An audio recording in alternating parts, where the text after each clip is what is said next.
Hello friends, இன்றைக்கி நம்ம டேஸ்டியான வெண்டைக்காய் சாதம் செய்ய போகிறோம். வாங்க டேஸ்டியான வெண்டைக்காய் சாதம் எப்படி செய்யறதுன்னு பார்க்கலாம். இதுக்கு தேவையான பொருட்கள்: 1 கப் வடித்த சாதம், 1/4 கிலோ வெண்டைக்காய், 10 முந்திரி பருப்பு, 6 பூண்டு பல், 1 வெங்காயம், 4 காஞ்ச மிளகாய், 1 ஸ்பூன் தனி மிளகாய்த்தூள், 1 ஸ்பூன் தனியா, 1 டேபிள் ஸ்பூன் வேர்க்கடலை, 1 ஸ்பூன் கடுகு, 1 டேபிள் ஸ்பூன் கடலைப்பருப்பு, உளுத்தம்பருப்பு, கொஞ்சம் கொத்தமல்லி, 1 குழிக்கரண்டி சன்ஃப்ளவர் ஆயில், தேவையான அளவு உப்பு.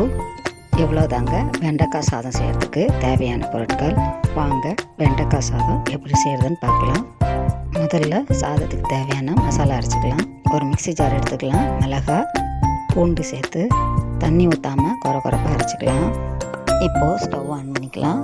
கடாய் வச்சுக்கலாம். கடாயில் எண்ணெய் ஊற்றிக்கலாம். எண்ணெய் சூடான பிறகு கடுகு, கடலைப்பருப்பு, உளுத்தம்பருப்பு, வேர்க்கடலை, முந்திரி சேர்த்து தாளித்த பிறகு கட் பண்ண ஆனியனுக்கு தேவையான உப்பு சேர்த்து ஆனியன் ப்ரௌன் ஆகிற வரையும் வதக்கலாம். இப்போது கட் பண்ண வெண்டைக்காய் சேர்த்துக்கலாம்.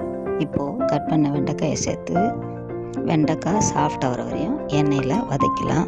இப்போது அரைச்ச மசாலா, இப்போ மிளகாய்த்தூள், தனியாத்தூள் எல்லாத்தையும் எண்ணெயில் சேர்த்து வதக்கலாம். இப்போது வடித்த சாதத்தை சேர்த்து கலரி விட்டுக்கலாம்.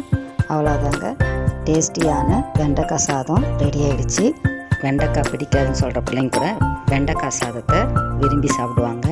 நீங்கள் ஒரு வாட்டி இந்த ரெசிபியை ட்ரை பண்ணி பாருங்கள். உங்களுக்கு இந்த வீடியோ பிடிச்சுன்னா லைக் பண்ணுங்கள், ஷேர் பண்ணுங்கள், சப்ஸ்கிரைப் பண்ணுங்கள். பாய்.